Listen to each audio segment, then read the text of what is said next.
ever feel like you're chasing a moving target, or like being good enough always feels like it's just out of reach? I get it. Growing up with a father who was an addict, losing a parent at a young age, and battling obsessive-compulsive disorder throughout my life has taught me much about shame, guilt, and always trying to be good enough. But what if being good enough is a myth? What if your worth is not something to chase or try to measure up to? This is the Enough Effect podcast, a space to rewrite the narrative, share stories, and discover the power of being you exactly as you are. I'm a little bit nervous for this episode just because it's pretty different from what I have done in the past, where I have mostly used stories to kind of teach concrete principles, which is great. This time, it's more just about helping other people feel seen and processing hard things. I'm a little bit scared, but I hope it helps somebody out there who also struggles with what I'm about to talk about. But yeah, welcome to the Enough Effect. I am your host, Abby Tabilos, and this is episode 13. If you have been here for a while, you know, like, it's not a secret that I have Scrupulosity OCD. This episode is definitely geared to people who have scrupulosity or who maybe just struggle with religion in their own way. I know that some of the things about scrupulosity can be relatable for people who don't have OCD. Before I get started, I just wanted to say, as a disclaimer, I do not blame my religion or any religion for the existence of scrupulosity OCD. I know people who have scrupulosity who didn't even grow up in any religion at all, and they still have it. I don't think that it's a matter of a religion's fault. I do think it's the responsibility of religious leaders and teachers to be aware of the condition and be aware of how they're explaining things and some warning signs to look out for. However, although I might feel frustrated about some experiences I've had within my religion that have contributed to scrupulosity, I do not blame my religion for it. And I just wanted to say that before I got into what I wanted to say and share and process on today's episode. I know very early on in this podcast, I talked about how when you have scrupulosity OCD, especially when it started really early on in life like mine did, your religion is your whole identity and defines a lot of things about who you are. And so a diagnosis can rock your world and make you question everything. But what I have not spoken about in depth is that as you become aware of the unhealthy way in which you've interacted with religion, you can also start to question everything about religion itself. And for me, that happened where I was like, okay, I have an unhealthy, toxic relationship with God, so I need to stop doing that. And in order to do that, I think I need a clean slate. I'm going to step back. And then my OCD came in and I started avoiding just everything that had to do with religion in general because it was too painful. And then it was better avoiding it because that's a compulsion. Trying to go back and stop avoiding it and face it. I think that it's normal to get a thought of like, well, I'm just going to be honest, like my life is way easier if I avoid religion because this is really freaking hard. And I just want to run away from it and not face it and not unpack everything. And I know that that would be letting the OCD win because, again, avoidance is a compulsion.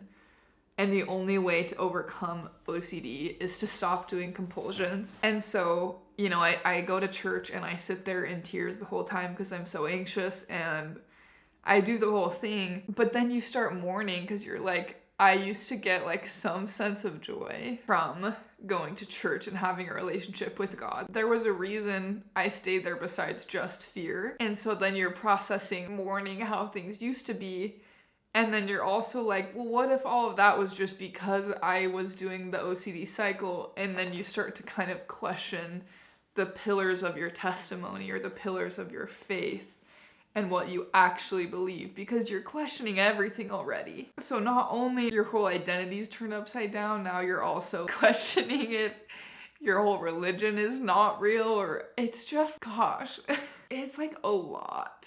And I have 4 themes I struggle with OCD, but scrupulosity is definitely the hardest for me. It's just so hard, especially because there's no way to get certainty about anything. So, I mean, and that's true with any theme, but it just feels so much scarier because you're like, in the back of your head, you're worried about like, what's gonna happen to me in the afterlife. I think what I'm trying to get at is that, yeah, before I knew that I had OCD, I obviously still had doubts back then because OCD is the doubting disorder. But this is the first time where I'm experiencing those doubts without being able to do compulsions besides avoidance. Like, I'm trying not to do my research or my repenting or confessing or asking for reassurance. And so it's really freaking intense. I think along with that, not to get too niche, but I belong to the Church of Jesus Christ of Latter-day Saints, and a big part of that church is a lot of people will say, like, I know this church is true. And I don't think that in and of itself is problematic, but I think this past week I realized, and I said it out loud for the first time, because of my OCD and what I experience with my mind, like, I don't know if the church is true, and I don't know if I ever will, because there's no certainty. There's a possibility that I'll die and everything I believe was not real, and I have to like be comfortable with that, because before I had OCD, I thought if I didn't know I was sinning, and I would do compulsions until I was certain that I knew my testimony and faith were strong enough. I was so uncomfortable being in a gray area. It's not talked about commonly. It's okay to like not know, you know? That's not a thing that's really said that often. That's like a really scary thing to say, but I think that a big part of my OCD recovery is going to be learning how to say that and not freak out about it. And I know that to other people who don't have OCD, who are strong in their faith, they might not agreeing with me, but as you recover from OCD, you have to say like, that's a good idea for other people. Getting to a place where you know something is true is a good idea for other people. And I just have to set that boundary with myself and not look at that in a negative way. Like, it's not a bad thing to not know something is true that you can't prove.